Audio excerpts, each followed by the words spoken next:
할렐루야. 네. 우리 주님을 예배할 수 있다는 것이 얼마나 큰 기쁨이고 또 특권인 것임을 이 시간 다시 한번 고백합니다. 예배합니다. 우리 하나님 앞에 이 시간 전심으로 고백하시면서 우리 아버지께 예배하겠습니다.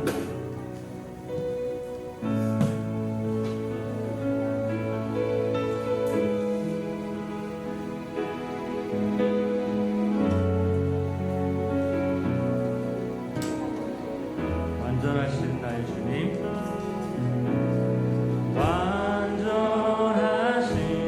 나의 주, 그의 길로 나를 인도하소서. 행하신 모든 일 주님의 영광 다 경배합니다. 완전하신 나의 주님, 완전하신 나의 주, 그의 길로 나를 인도하소서. 행하신 모든 주님의 영광 다 경배합니다. 완전하신 주님을 다시 한번 고백합니다. 완전하신 나의 그의 길로 나를 인도하소서. 행하신 모든 주님의 영광 다 경배합니다. 예배합니다. 찬양합니다.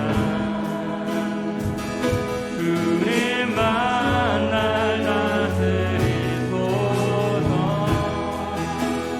예배합니다. 찬양합니다. 주님 홀로 높임 받은 예배합니다. 찬양합니다. 예배합니다. 찬양합니다. 주님만 날 다스리소서. 예배합니다. 찬양합니다. 주님 홀로 높음 우리 주님을 예배합니다. 예배합니다. 찬양합니다. 오직 주님만 전심으로 예배합니다. 찬양합니다. 주님 홀로 높음 받 예배합니다. 주님 예배합니다. 찬양합니다. 주님만 날 다스리소서. 예배합니다. 찬양합니다. 주님 홀로 높임 받 주님 홀로 높임 받으소서. 주님 홀로 높임 받으시옵소서. 주님 홀로 높임 받으소서.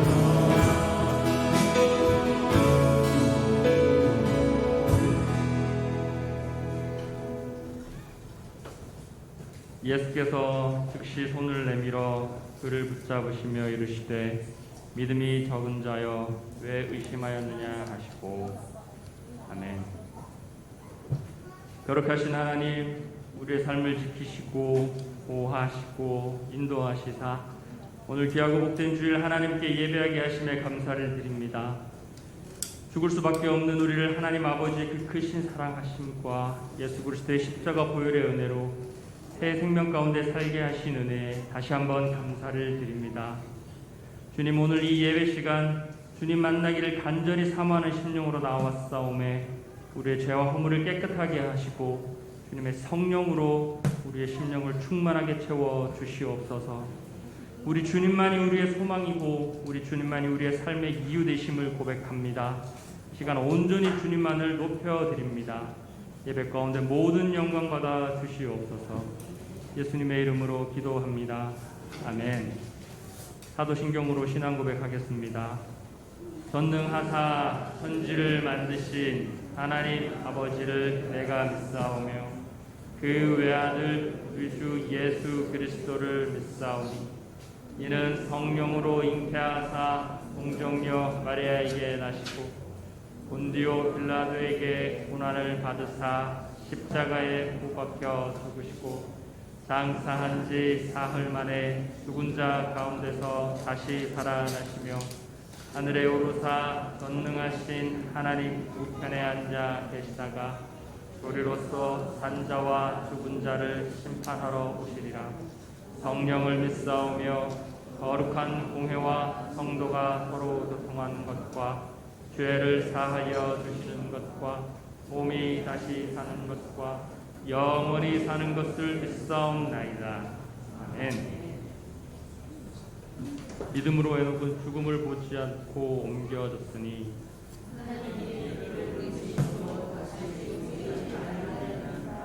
그는 옮겨지기 전에 하나님을 기쁘시게 하는 자라 하는 증거를 받았느니라.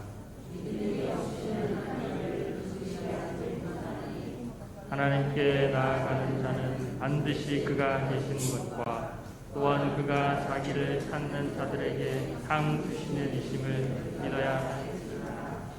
아멘. 할렐루야. 우리 주님의 그 사랑을 우리가 멈출 수 없음을 이 시간 고백합니다.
그 사랑으로, 그 상함으로, 그 사랑으로, 그의 사함으로 나의 영혼 죄 사함 받았네.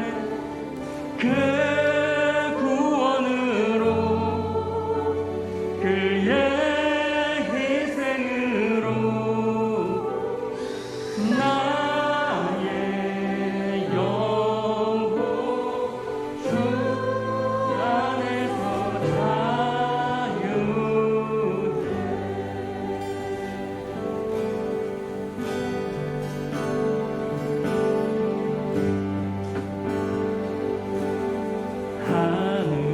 하늘에 나는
힘도 아니고 능도 아닌 오직 성령으로 주님의 얼굴만을 구하기를 원합니다.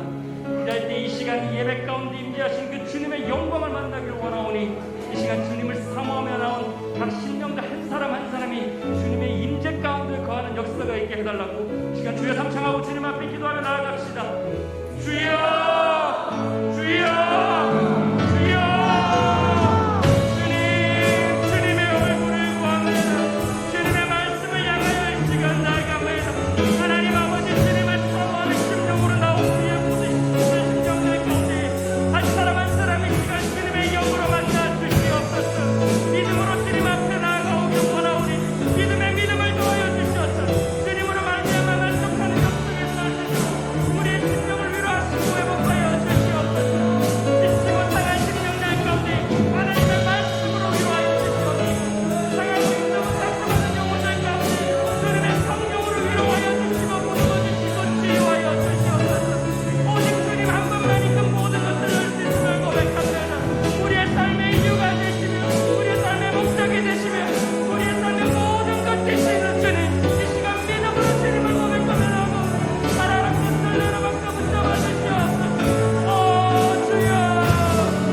많으신 아버지 하나님, 감사와 찬양으로 영광 올려드립니다. 죽을 수밖에 없는 저희들을 아버지 하나님 불쌍히 여겨주시고 긍휼히 여겨주셔서 한 주간도 아버지 날마다 매 순간 가운데 하나님의 보혈로 아버지 하나님 지켜주시고 보호하여 주신 아버지 그 은혜와 사랑에 다시 한번 감사와 찬양으로 영광 올려드립니다. 주님의 은혜 없이 정말 주님 없이는 한순간도 살아갈 수 없는 존재임을 날마다 내 삶 가운데서 체험하고 맛보아할 수 있도록 그 은혜를 깨달을 수 있는 그런 우리 예수평강교회 모든 성도들이 되어줄 수 있도록 하나님 은혜 입혀주시고 함께하여 주시옵소서. 한 주간도 살아가면서 주님의 말씀에 순복되어지지 못한 모든 죄와 허물들을 아버지 이 시간 용서함을 구하며 예수님의 보혈로 덮사움에 아버지 하나님 주님의 그 공로로 인하여 정결함을 얻고 아버지의 은혜로 나아갈 수 있도록 이 시간 하나님께서 함께하여 주시고 인도하여 주시옵소서.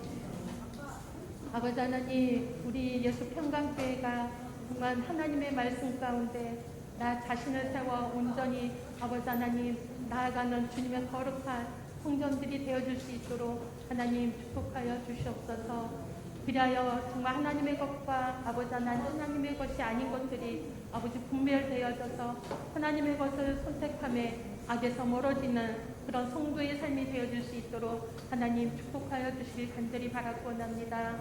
아버지 하나님, 개성을 가진 인간이기에 아버지 눈으로 보이는 곳에 현혹되어 정말 아버지 내가 보기에 좋은 곳으로 아버지 선택했던 그런 모든 순간순간들을 아버지 하나님 회개하며 나아가기에 하나님 이 시간이 주님 앞에 주님의 아버지 온전한 성전으로 하나님의 것을 선택하는 자로 아버지 하나님 구별되어 아버지 결단하는 나아가는 그런 아버지 시간들이 되어줄 수 있도록 하나님 인도하여 주시옵소서. 아버지 정말 은혜를 더하여 주셔서 특세를 아버지 허락하여 주심에 아버지 그 정말 단에서 흘러나오는 생명의 말씀을 아버지 하나님 듣고 보고 배웠습니다. 하나님 우리 예수평강교회 모든 성도들이 하나님 앞에 정말 무너진 예배단을 온전히 아버지 수축해 나아가는데 아버지 하나님 부족함이 없도록 날마다 나의 의지를 드리며 나아갈 수 있는 그런 주의 자녀들이 되어줄 수 있도록 하나님 축복하여 주시옵소서. 그리하여 나의 아버지 하나님 결단함으로 인하여서 주님의 것을 먹고 마심에 그 복의 자리에서 하나님의 말씀을 가지고 내 삶 가운데에서 아버지 하나님 힘을 얻고 능을 얻어 그 복의 말씀으로 인하여서 내가 정말 하나님과 정말 주님이 나와 함께 하심을 더욱더 깊이 맛보아하는 그런 아버지 하나님 예배가 회복되어지는 주님의 신부가 되어줄 수 있도록 하나님 축복하여 주시옵소서. 아버지 하나님 정말 감사함으로 그 문에 들어간다 말씀하셨사오매 하나님 정말 예배의 자리뿐만 아니라 성도의 삶 가운데에서 감사가 끊이지 않게 하여 주시고 날마다 주로 인하여 기뻐하는 삶 아버지 하나님 되어줄 수 있도록 인도하여 주시옵소서. 아직까지 내가 정말 주님보다 주인 되었던 그 자리에 아버지 머물러 있었다며 하나님 이 시간 다시 한번 회개합니다. 아버지 오늘 이 시간이 주님을 온전히 주인으로 모시는 그런 아버지 결단의 시간이 되어줄 수 있도록 하나님 축복하여 주시고 아버지 이제는 온전히 정말 하나님이 주신 그 복을 가지고 아버지 하나님 아름답게 아버지 하나님 사용되어지는 그런 축복의 통로가 되어드리는 성도의 삶이 되어줄 수 있도록 하나님 인도하여 주시옵소서. 교회 문턱만 마르고 닳도록 다니는 교인이 되지 않게 하여 주시길 간절히 바라곤 합니다.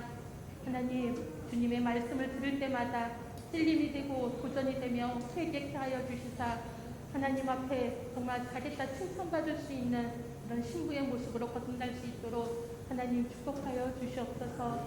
하나님 무엇보다도 바이러스로부터 정말 주님의 자녀들을 아버지 하나님 지켜보아여 주시옵소서. 바이러스로 인하여서 주님 앞에 아버지 하나님 나아가는데 방해되지 않기를 원합니다. 또한 아버지 하나님 지켜야 할 것들을 지키고 아버지 하나님 정말 내가 마땅히 취해야 할 것들을 취하며 하나님의 거룩한 성전으로 아버지 하나님 악한 것으로부터 정말 지켜보아여 주시는 은혜 가운데 있도록 하나님께서 축복하여 주시옵소서. 아버지 하나님 오늘도 말씀을 들을 때에 하나님 길을 열어주시고 또 아버지 하나님 정말 눈을 열어주셔서 정말 믿음 위에 믿음으로 더하여 주시고 은혜 위에 은혜를 더하여 주셔서 살아계신 그 하나님의 말씀을 믿음으로 받는 그런 복의 시간이 되어줄 수 있도록 하나님 인도하여 주시옵소서. 여러 가지 모양으로 아버지 하나님 삶의 이유로 주님 앞에 나오지 못한 주님의 성도들이 있습니다. 하나님 불쌍히 여겨주시고 긍휼히 여겨주셔서 하나님 앞에 달려 나오는데 부족함이 없도록 하나님 축복하여 주시옵소서. 말씀을 전하실 아버지 정말 주의 동 가운데 하나님 강건함과 성령의 충만함으로 덧입혀 주셔서 주님의 아버지 하나님 말씀으로 온전히 선포케 되어지게 부족함이 없도록 하나님 주장하여 주시고 인도하여 주시옵소서. 모든 순서 가운데 하나님이 온전히 다스리고 아버지 통치하여 주실 것을 믿고 감사드리오며 예수님의 이름으로 기도합니다.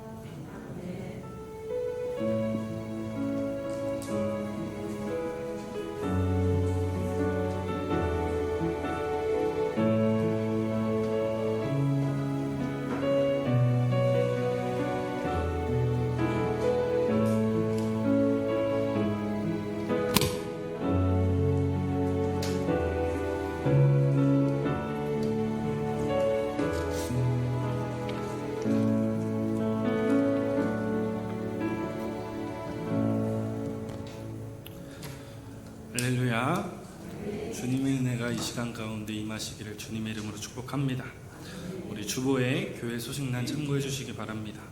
우리 늘 고백해 드리는 것처럼 오늘도 우리 마음을 다해서 주님 앞에 고백드리겠습니다. 우리 예수평강교회 주인 되신 예수님, 한 번 더 고백해 드립니다. 우리 예수평강교회 주인 되신 예수님,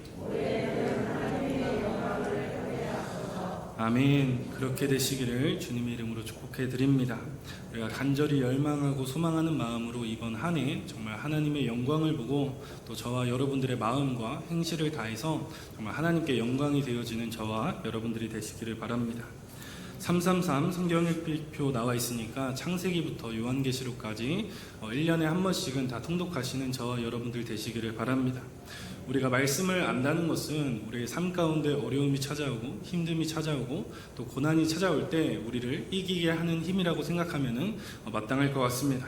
그래서 한 해 동안 정말 창세기부터 요한계시록까지 꼭 한 번씩은 통독하고 지나가시는 여러분들이 되시기를 바랍니다. 행사와 모임 점검해 보도록 하겠습니다. 주일 오전 예배는 이제 1, 2부 연합으로 드립니다. 또 오늘 오전 예배 후에는 식당은 정상적으로 운영을 하고 원래 예정되어 있던 오후 예배 대신에 이제 가정 예배로 전환이 되었습니다. 이제 오늘 목사님께서 참석하지 못하셨는데 이제 가족 분들 중에서 이제 코로나 확진자가 나오셔가지고 이제 며칠 동안 같이 접촉해 이제 있으셨다고 합니다. 그래서 목사님께서 아직 확진은 되지는 않으셨지만 일단 격리 조치에 들어가야 될 것 같아서 오늘 참석하지 못했고 확진은 아니니까 너무 걱정하지 마시고 우리 목사님과 또 코로나에 걸린 우리 성도님들을 위해서 특별히 우리가 전심전력하여서 기도를 해주시면 감사하겠고 여러분들도 그 위생에 잘 신경 써주시기를 바랍니다. 오늘 또 식사 후에 이제 임직자 교육이 있습니다. 이제 3주차가 진행되는데 우리 임직자 교육은 식사하시고 또 청소 마친 후에 비전홀로 이제 모여주시면 감사하겠습니다. 8, 9월 행사 모임 점검해 보도록 하겠습니다. 8월 14일 날 성찬식 센터 예배 있고요. 8월 28일 날 소그룹 예배, 9월 4일 날 지역교회 추석 선물 전달식이 있습니다. 9월 9일부터 10일까지 추석 연휴이고 9월 11일에 성찬식과 센터 예배 있습니다. 9월 25일에는 소그룹 예배 있으니까 참고해 주시기 바랍니다. 우리 오늘 하나님의 말씀 봉독해 드리도록 하겠습니다. 요한복음 5장 43절부터 54절까지 말씀입니다. 요한복음 5장 43절부터 54절까지의 말씀입니다. 신약성경 149면 정도 있습니다. 요한복음 4장 43절부터 54절까지입니다. 우리 한 절씩 교독하고 마지막 절 합독하도록 하겠습니다. 43절입니다. 이틀이 지남에 예수께서 거기를 떠나 갈릴리로 가시며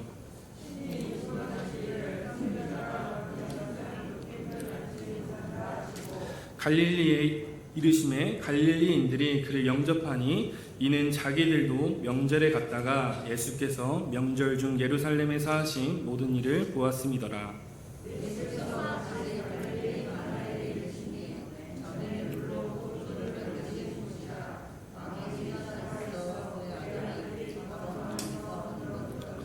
그가 예수께서 유대로부터 갈릴리로 오셨다는 것을 듣고 가서 청하되 내려오셔서 내 아들의 병을 고쳐주소서 하니 그가 거의 죽게 되었음이라.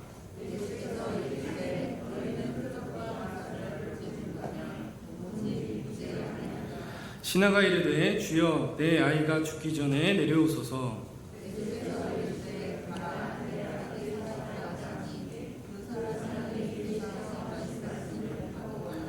내려가는 길에서 그 종들이 오다가 만나서 아이가 살아있다 하거늘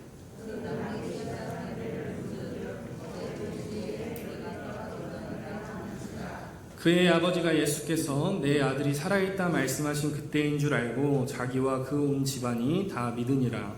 이것은 예수께서 유대에서 갈릴리로 오신 후에 행하신 두 번째 표적이니라. 아멘. 우리 이 시간 아름다운 샬롬 성가대 나오셔서 하나님께 아름다운 찬양을 드리신 후에 어떤 믿음으로 서 있는가 하는 말씀 함께 들어보도록 하겠습니다.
기도하겠습니다. 사랑과 은혜가 충만하신 하나님 감사합니다. 부족하고 연약한 우리를 하나님의 자녀로 택하사 우리를 사랑하셔서 또 이곳에 함께 나와서 예배할 수 있도록 인도해 주심에 감사를 드립니다. 주님, 우리가 이 시간 말씀 듣습니다. 말씀을 들을 때 깨닫게 하시고 또 믿게 하시고 삶에서 행하게 하셔서 하나님의 자녀로서 날마다 승리하며 이기며 나아가는 우리 귀한 예수평안교회 성도님들 될 수 있도록 주님 인도하시고 축복하여 주시옵소서. 예수님의 이름으로 기도합니다. 아멘. 우리가 이제 스마트폰이 보급이 되면서 이제 SNS라는 게 굉장히 많이 발전을 했습니다.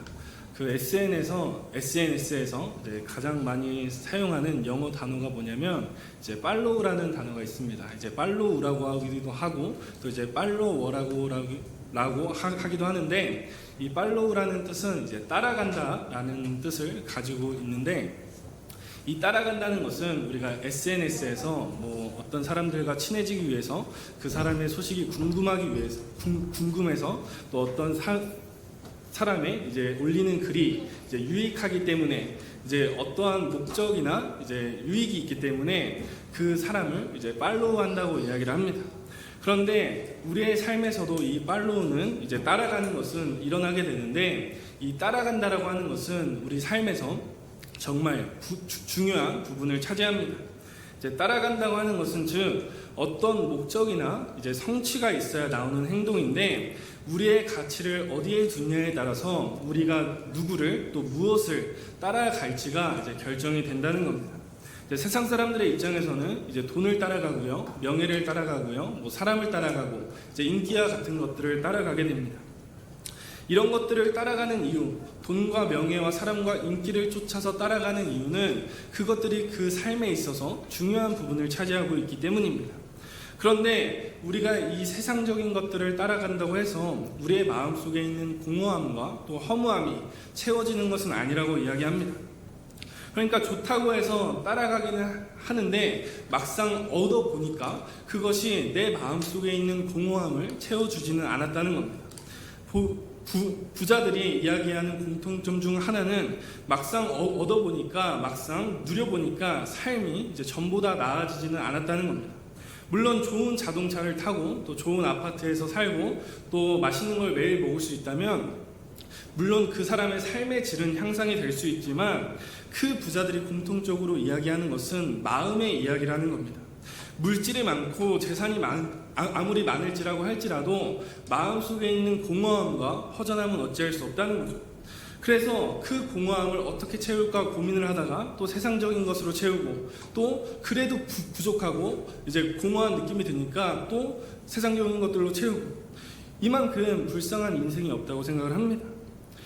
우리가 채워도 그 세상적인 것들을 채워도 우리의 마음속에 공허함이 드는 이유는 무엇이냐면, 그것은 언젠가는 썩어질 것들이고 사라질 것들이기 때문입니다.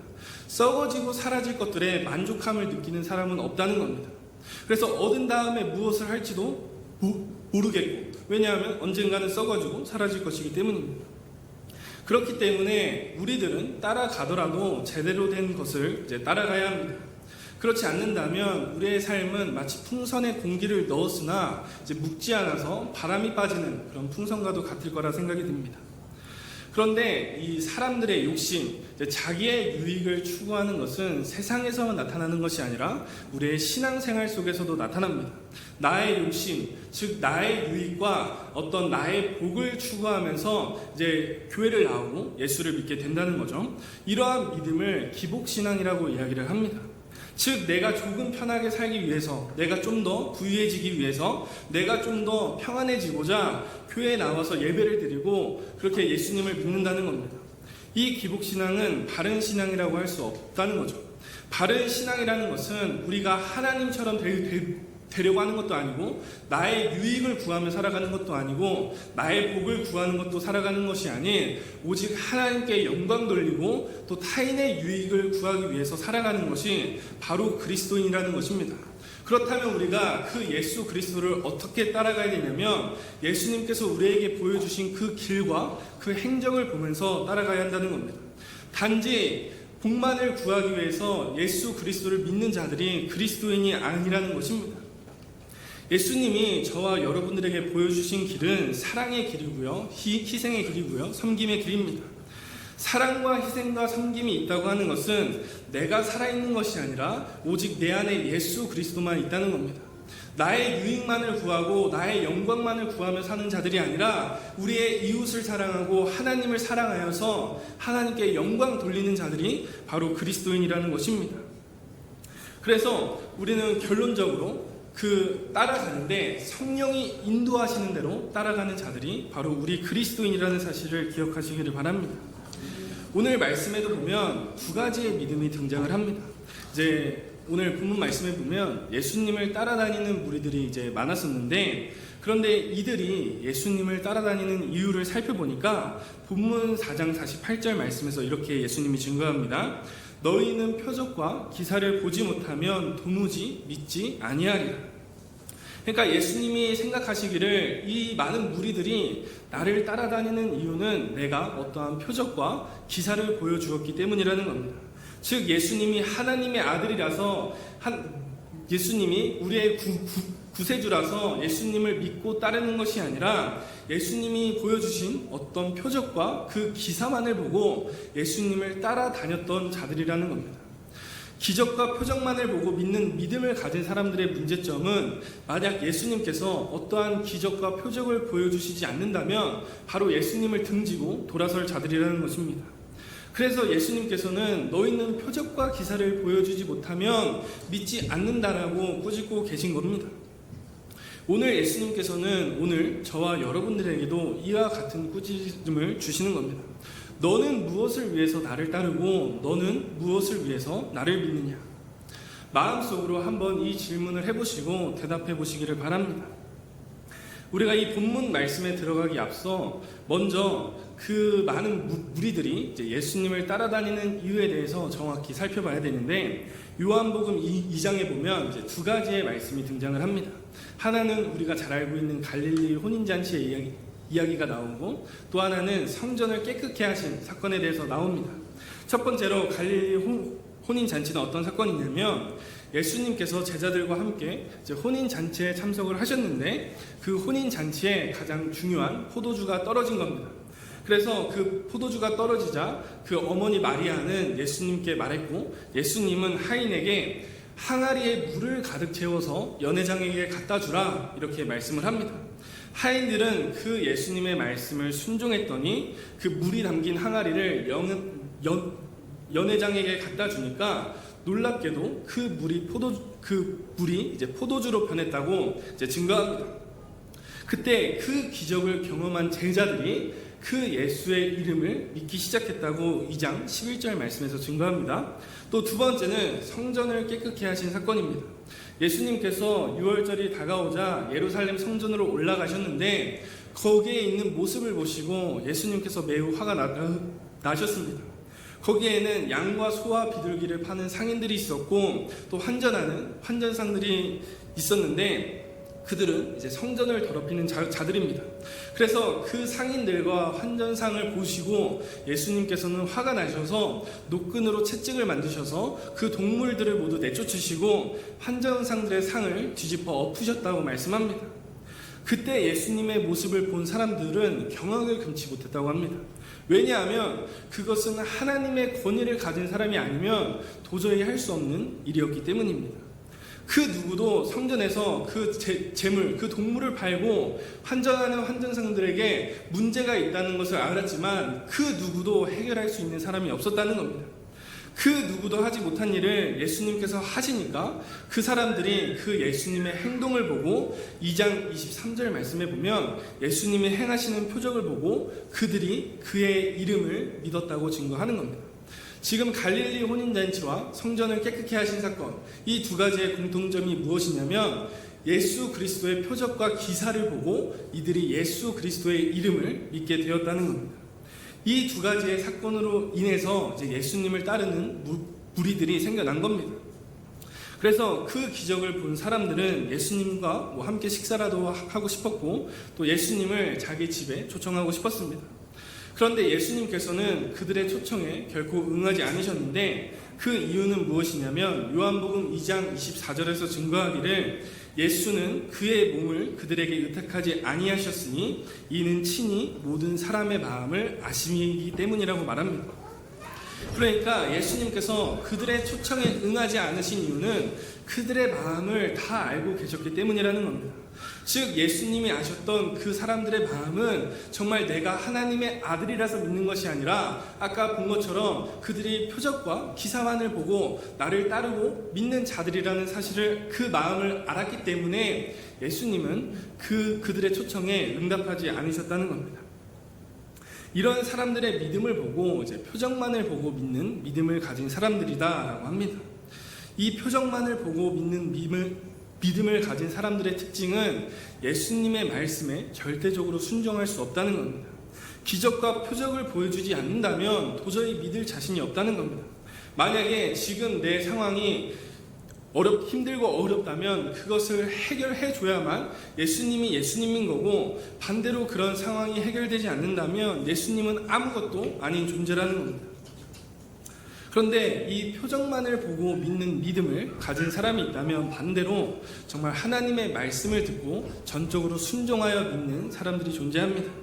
이런 사람들은 예수님께서 기뻐 받으시고 그들과 함께 유하시기를 원하신다 말씀하세요. 요한복음 우리 4장 초반부에 보면 우리가 잘 알고 있는 이제 사마리아 여인, 우물가의 여인에 관한 말씀이 나오는데, 사마리아 여인의 같은 경우에는 오직 예수님과의 대화, 예수님과의 그 말씀으로만 구원을 받은 자입니다. 물이 포도주가 되는 놀라운 기적도 없었고요, 눈먼 자가 다시 보게 되는 기적도 없었고요, 죽은 자가 살아나는 그러한 기적도 그 우물가의 여인은 보지 못했다는 겁니다. 그러나 그 여인은 온전히 예수님과의 대화로만, 예수님이 주신 그 말씀으로만 구원을 받았다는 겁니다. 사마리아 여인은 예수님의 복음을 접하고 구원을 받게 되었습니다. 그리고 그 말씀을 들은 후에 이제 온 동네 사람들에게 전했다고 이야기하는데, 그 온 동네 사람들은 그 여인의 말씀을 듣고 예수님과 함께 유하기를 원했습니다. 그래서 이 사마리아 여인들이 예수께 가서 우리들랑 좀만 더 있어주세요 이렇게 요청하자 예수님께서는 요한복음 4장 40절 말씀에 보면 거기서 이틀이나 더 유하셨다고 말씀합니다. 기적과 표적만을 보고 믿는 믿음을 가진 사람과 정말 하나님의 말씀을 전적으로 믿고 순종하는 사람의 대우는 이렇게 달라진다는 겁니다. 여기에서 던져볼 수 있는 질문은 무엇이냐면, 저와 여러분들은 과연 어떤 믿음으로 예수님을 따라가고 있느냐는 겁니다. 세상에서의 삶이 조금 더 편하고 부유하고 복받기 위해서 오늘 이 자리에 나와서 예배를 드리는 것인지, 아니면 예수님이 나의 진짜 구주이심을 믿고 내 삶에 어떠한 고난과 환난이 찾아올지라도 하나님 한 분이면, 예수님이 내 안에 살아계시는 그것 하나면 정말 족한지, 그래서 이곳에 나와 예배를 드리는 것인지를 우리가 점검해 봐야 된다는 겁니다. 이 질문은 우리 신앙생활에 있어서 가장 중요한 질문입니다.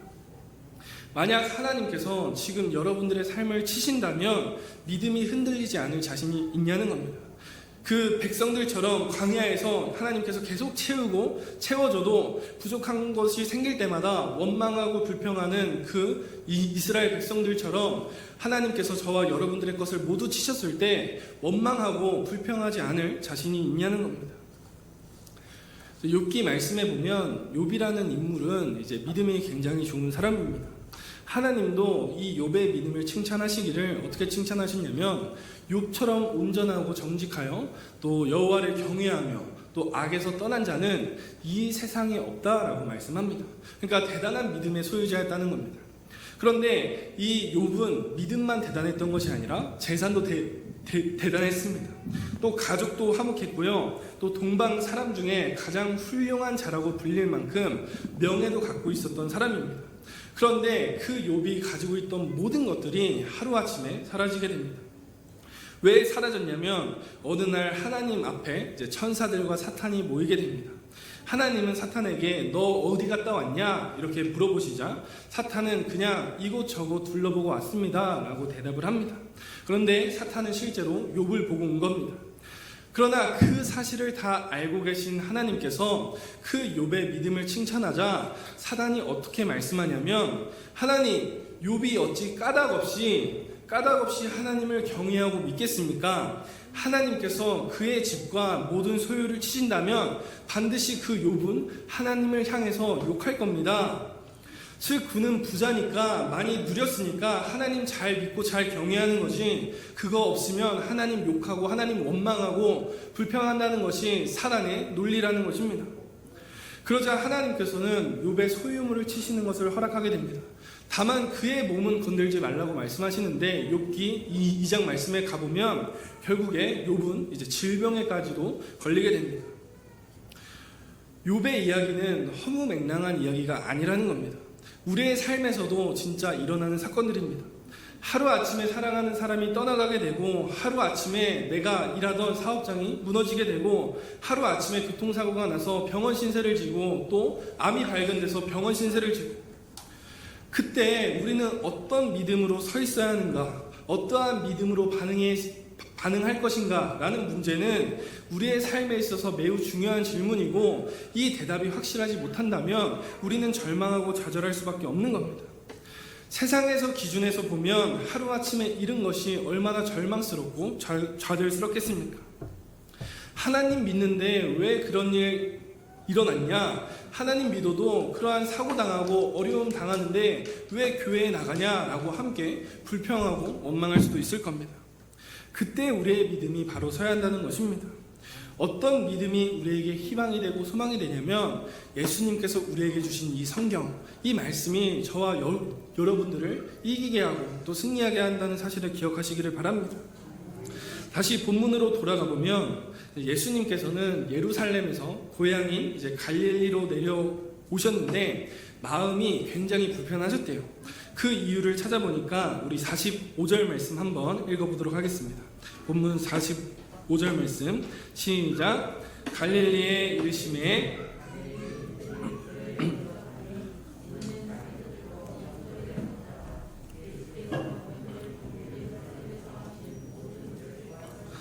아멘. 자, 갈릴리에 이르심에 갈릴리인들이 예수님을 극진히 영접을 했다고 합니다.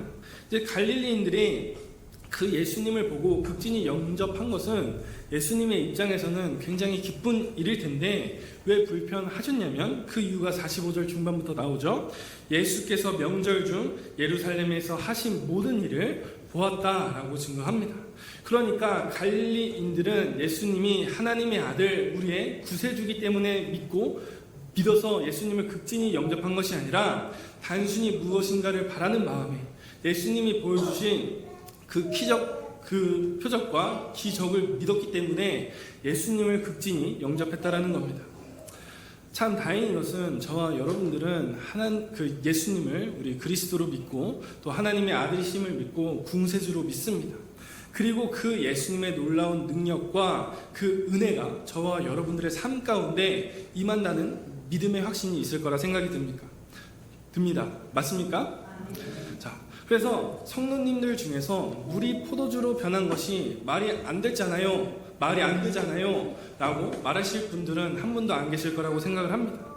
죽은 사람도 살아났다는 것을 믿는 사람들이 바로 저와 여러분들이고, 눈먼 자가 예수님께서 잠깐 만져주자 보이게 되었다는 사실을 믿는 사람들이 바로 저와 여러분들이라는 겁니다.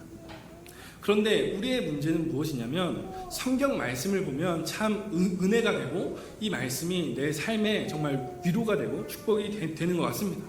그런데 실제로 내 삶에 이러한 문제를 갖다 대보면, 이 문제를 정용해 본다면 그 말씀을 믿기 힘들어한다는 것입니다.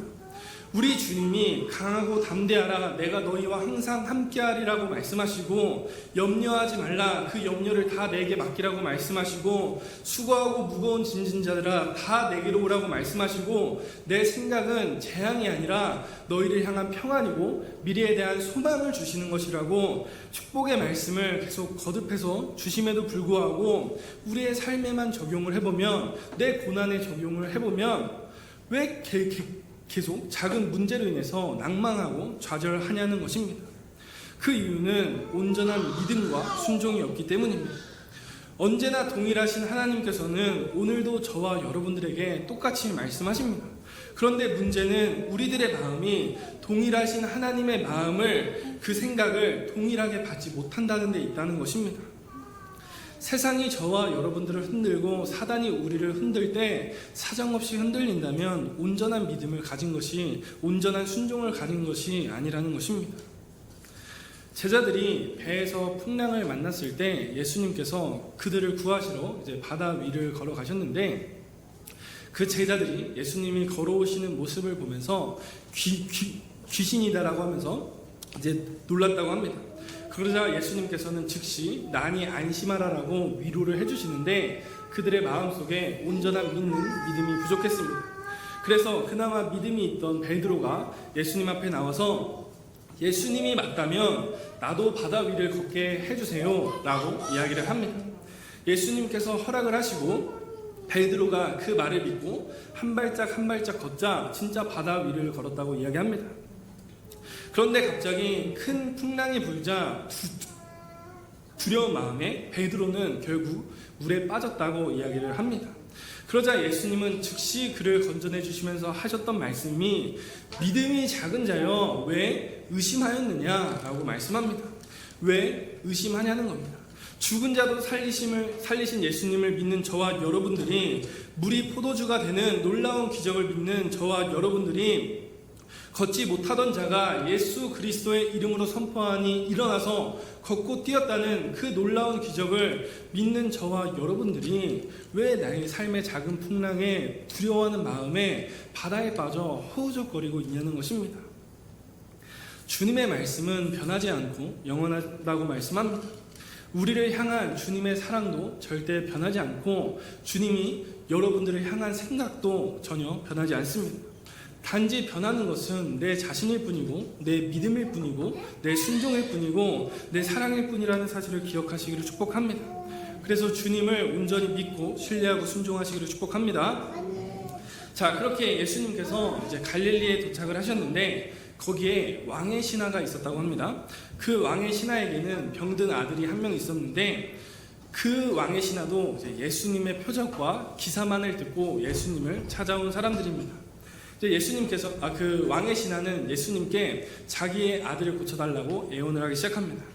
그런데 그 왕의 신하의 간청을 들은 예수님께서 냉정하게 대답을 하시는데 본문 4장 48절 말씀해 보니까 너희는 표적과 기사를 보여주지 못하면 도무지 믿지 않는다라고 말씀하시죠. 이 왕의 신하 또한 그 예루살렘에 있던 사람, 또 갈릴리에서 예수님을 극진히 영접했던 사람과 같은 믿음을 가지고 있었던 사람이라는 겁니다. 그래서 또 왕의 신하가 간청을 합니다. 4장 49절 말씀에서 주여 내 아이가 죽기 전에 내려오소서. 신하가 이렇게도 간절히 예수님께 간청을 하는 이유는 뭐냐면 당연히 자기 아들을 살리고 싶으니까입니다.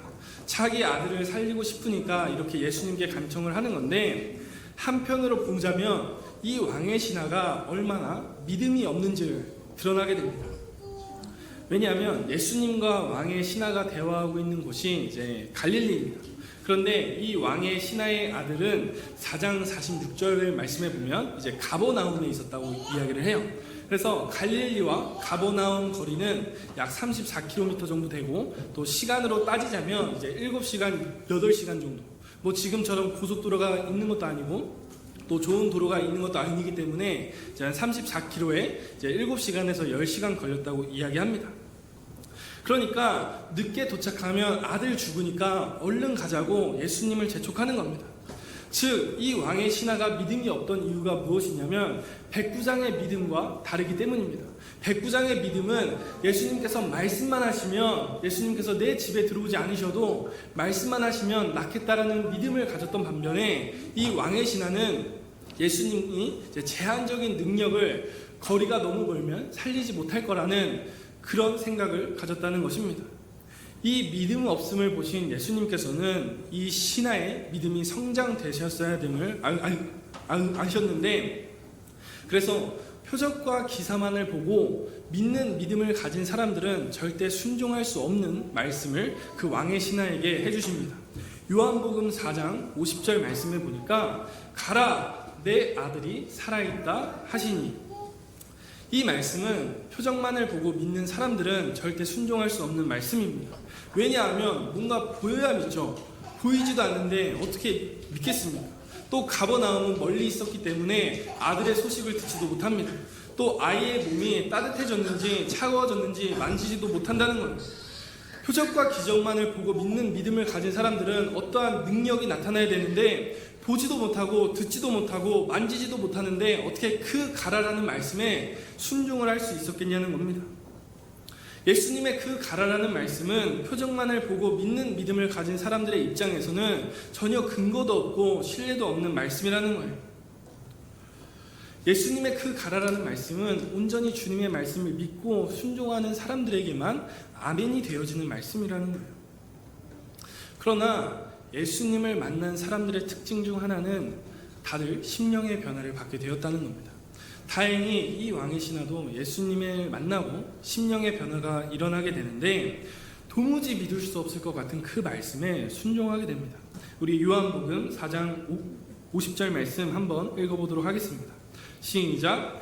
예수께서 이르시되 내 아들이 살아있다 하시니 그 사람이 예수께서 하신 말씀을 믿고 가더니. 아멘. 주님 말씀을 순종하여 가는 신하의 마음속에 어떤 마음이 있어야 되냐면 믿기로 했으면 작정하고 믿는 것이 저와 여러분들인 줄로 믿습니다. 자, 그렇게 긴 시간을 지나서 이제 왕의 신하가 이제 도착을 하자 신하의 종이 찾아와 아들이 살았다라는 소식을 전해주게 됩니다. 신하가 놀라서 아이가 살아난 시각을 묻자 예수님께서 가라, 내 아들이 살아있다 하신 그때에 살아났다는 것을 깨닫게 되었다고 말합니다. 우리가 여기서 체크해야 되는 부분은 우리가 예수님의 말씀을 아무리 보고 듣고 듣는다고 할지라도 말씀의 기적은 온전한 믿음과 온전한 순종을 통해서만 나온다는 사실을 기억하시기를 축복합니다. 예수님께서 우리에게 날마다 축복의 말씀을 주시고 회복의 말씀을 주시고 위로의 말씀을 주셔봤자 우리가 그 말씀에 순종하지 못하면 기적과 표적은 일어나지 않는다는 사실을 기억하시기를 바랍니다. 마지막으로 우리 4장 53절 말씀 읽어보도록 하겠습니다. 4장 53절입니다. 시작. 그의 아버지가 예수께서 내 아들이 살아있다 말씀하신 그때인 줄 알고 자기와 그 온 집안이 다 믿으니라. 아멘. 자, 그 도저히 믿을 수 없던 가라라는 말씀에 순종을 했더니 아들이 고침을 받고 자기도 구원을 받고 온 집안이 믿는 그러한 구원을 받았다고 증거합니다. 신하의 믿음이 부족한 건 확실했습니다.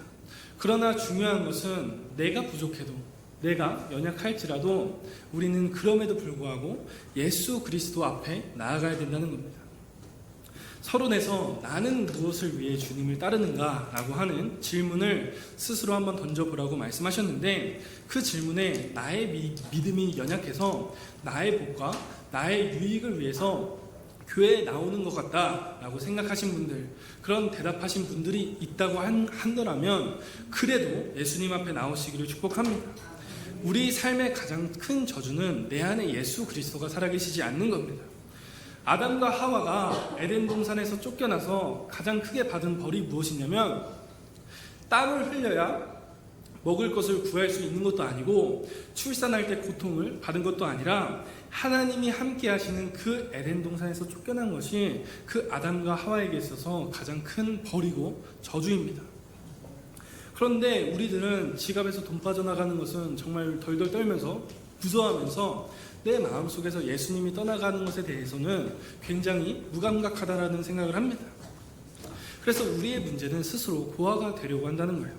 요한복음 14장 18절 말씀에 보면 예수님께서는 저와 여러분들을 절대 고아와 같이 내버려 두지 않는다고 말씀하시고 우리에게 오신다고 증거합니다. 고아도 원래 아버지는 있는데 아버지랑 같이 살지 않으니까 고아라고 이야기를 합니다. 그러나 우리들의 문제점은 우리가 스스로 고아가 되려고 한다는 거예요. 탕자의 이야기를 봐도 똑같이 아버지의 곁에 있을 때는 정말 많은 것을 누리고 풍성하게 살았습니다. 그러나 그 탕자의 아들의 마음에 욕심이 생기고 자유에 대한 그 갈망이 생겨서 아버지의 곁을 떠나가자 그 사람은 돼지와 취업 열매를 두고 경쟁하는 사이가 되어버렸다고 증거합니다. 우리가 이 사실을 통해서 알 수 있는 것은 우리에게 있어서 가장 큰 어려움과 힘듦은 내 안에 예수 그리스도가 살아계시지 않는 겁니다. 비록 저와 여러분들이 초라해 보이고 또 부족해 보이고 연약해 보인다고 할지라도 주님이 나와 함께 하시면 그 약함이 강함이 된다는 사실을 믿고 주님 앞으로 나아가시고 날마다 초청하시기를 축복합니다. 네, 말씀을 마치고자 합니다. 오늘 말씀에서 가장 중요한 부분은 순서가 중요하다는 겁니다.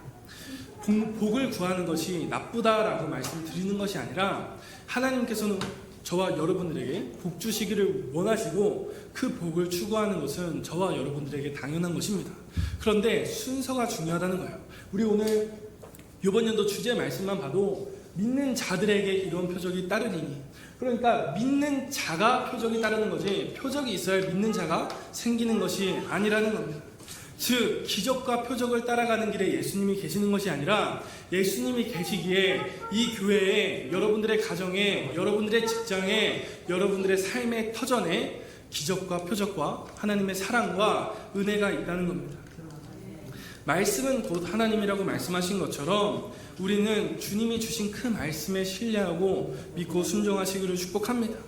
그때 주님께서 우리를 기뻐 받으시고 어려움 있는 나의 삶에, 약한 나의 삶에, 눈물이 날 수밖에 없는 나의 삶에 친히 찾아오셔서 우리를 위로해 주시고 축복해 주신다는 사실을 기억하는 저와 여러분들이 되시기를 주님의 이름으로 축복합니다. 우리 찬양 한 곡 드리겠습니다. 우리 찬양 한 곡 드리고 함께 기도하도록 하겠습니다. 전능하신 나의 주 하나님은 능치 못하실 일 전혀 없네. 우리의 모든 간구도, 우리의 모든 생각도. 우리 함께 이 찬양 고백해 드리도록 합니다.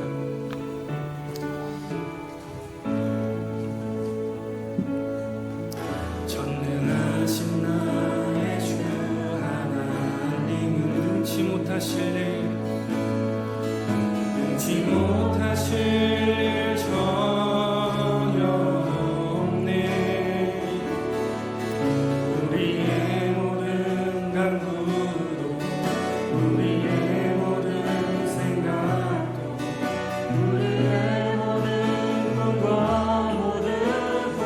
진실하신 나의 주 하나님, 진실하신 나의 주 하나님, 우리의 모든 괴로움, 우리의 모든 괴로움 바꿀 수 있네. 그가 일을 행하시고 죽은 자를 일으키시니 그를 이길 자가 고백합니다. 주의 말씀 의지하여 깊은 곳에 흩어져 오늘 그가 놀라운 일을 이루시. 주의 말씀 의지하여 믿음으로 흩어져 믿는 자에게 능치 못한 주의 말씀 의지하여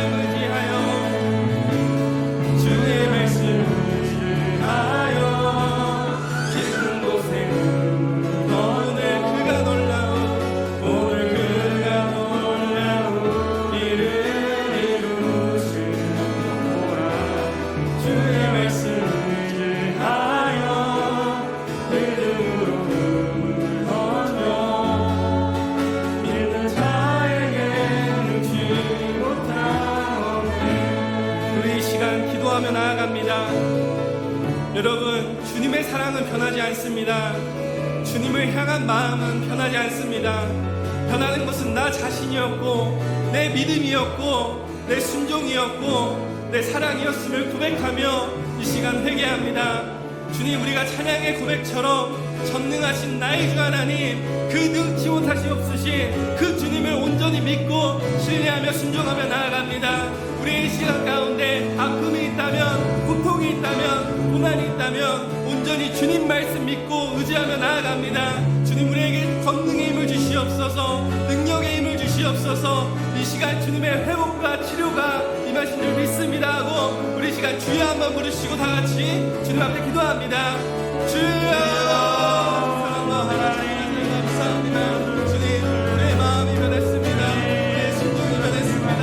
우리의 사랑이 변했음을 고백합니다. 날마다 우리를 사랑하시고 우리를 그와 같이 내버려두지 않는다 말씀하시고 불구하고 내 삶에서 날마다 아무 생각을 떠나려고 내 안에 살아계신 예수 그리스도가 떠나가고 우리가 무감각했음을 회개하며 나아갑니다. 이 시간 주님의 말씀 믿고 신뢰하며 나아갑니다. 능치 못할 이 없으신 주님 우리 포도주로 변하게 하시고 죽은 자도 살리시고 죽은 자가 일어나게 하시는 그 주님을 믿으며 의지하며 나아갑니다. 우리에게도 그 회복과 치료를 주시옵소서. 온전히 주님 믿고 나아갑니다. 주님 감사합니다. 주님 찬양합니다. 주님 말씀 의지하며 나아갈 수 있도록 주님 우리의 심령을 붙들어 주시옵소서. 주님 말씀 의지하여 믿음으로 금을 건질 때에 그 자의 능치 못함 없음을 이 시간 깨닫게 하여 주시옵소서. 주님 주의 말씀 의지하여 주의 말씀 의지하여 깊은 곳에 금을 거쳐 오늘 그가 놀라운 일을 이루시는 주의 말씀 의지하여 믿음으로 금을 거쳐 믿는 자에게 우리 한 번만 더 고백하며 나아갑니다. 주의 말씀 의지하여 주의 말씀 의지하여 깊은 곳에 금을 거쳐 오늘 그가 놀라운 일을 이루시는 주의 말씀 의지하여 믿음으로 금을 거쳐 믿는 자에게 능치 한 번 더 믿는 자에게 능치 않고 없네요. 믿는 자에게 한 번 더 선포해드립니다. 믿는 자에게 믿는 자에게 능치 못함 없네.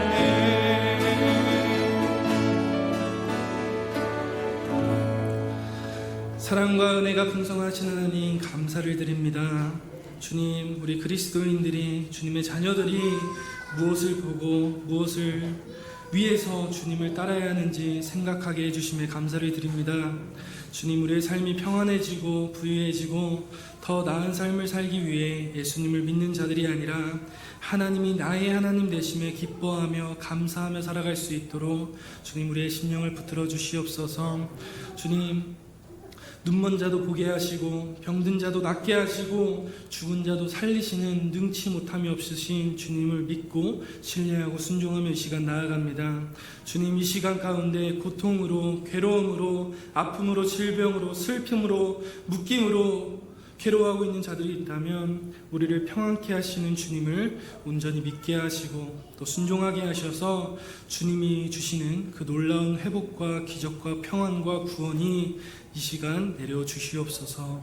예수님의 이름으로 기도드립니다. 아멘.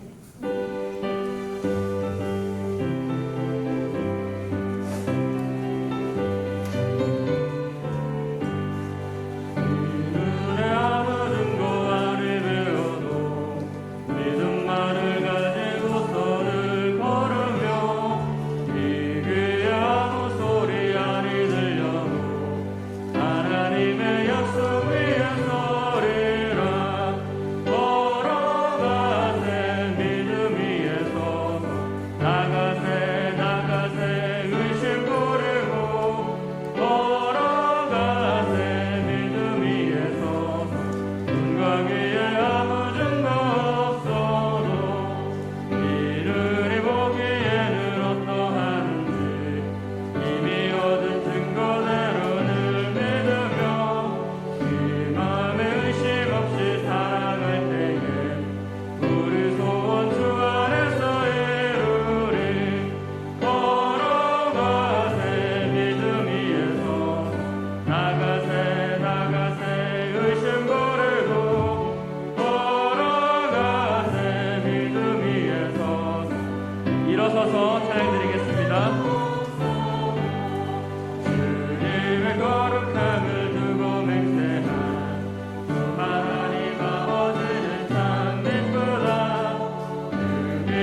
감사로 제사 드리는 자가 하나님을 영화롭게 한다고 하였사온데 주의 사랑하는 백성들이 빈손 들고 오지 아니하고 그 손에 감사를 담아 여호와 앞에 올려드림을 인하여 감사합니다.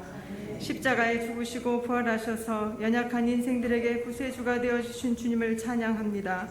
우리 예수평강교회 사랑하는 주의 자녀들이 지난 한 주간 또는 한 달간 또는 살아오는 모든 삶 가운데 개입하셔서 일터와 학업과 가정과 건강을 지켜주신 그 사랑에 감사하여 무엇보다 이들이 기복을 쫓지 아니하고 살아계신 하나님의 말씀에 반응하여 전적으로 순종하고자 하는 믿음과 신앙의 고백으로 이 예물을 바칩니다. 하나님 아버지, 하나님의 나라와 또 세우신 교회를 위하여 이 모양 저 모양으로 헌신하며 봉사로 섬기며 성도들의 수고와 시간과 재능도 바치오니 주의 백성들이 예수 이름으로 행하고 드리는 모든 삶 가운데 하늘아버지의 부요하심과 풍성하심을 따라 채우시고 돌보시옵소서. 하나님 아버지, 세상에 줄 수 없는 놀라운 평강과 축복을 누리고 흘러보내는 우리 모든 천국 시민권자가 누려야 할 충만한 복으로 은총 베풀어 주시옵소서. 이제 시작되는 한 주간 맡겨주신 역할과 사명 잘 감당할 때에 필요한 물질도 건강도 넘치게 허락하실 주님께 모든 영광 올려드리오며 예수 그리스도의 이름으로 기도드리옵나이다. 아멘.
이제는 자기의 사람들을 사랑하여 주시되 끝까지 사랑하여 주시는 우리 구주 예수 그리스도의 은혜와 우리를 구원하기 위하여 하나밖에 없는 아들까지도 아낌없이 내어주신 아버지 하나님의 극진하신 사랑하심과 시마다 때마다 동행하며 못난 우리를 눈동자같이 지키시며 돌보시는 성령님의 아름다운 은총이 예배하는 모든 심령 속에와 저들의 가정과 자녀들과 생업의 터전 위에와 저들이 나가서 복음을 전할 때 귀를 기울이는 생명들과 주의 나라를 위하여 땅끝까지 나아가서 복음을 전하는 선교사들의 머리 위에와 저들의 복음을 듣고 돌아온 백성들과 기적과 표적을 따라가는 것이 아니라 예수 이름을 쫓아 살며 순종하는 그 한 사람이 되기로 결단하는 우리 예수 평강교회 모든 지체들의 머리 위에 지금부터 영원토록 함께하여 주시기를 간절히 축원하옵나이다. 아멘.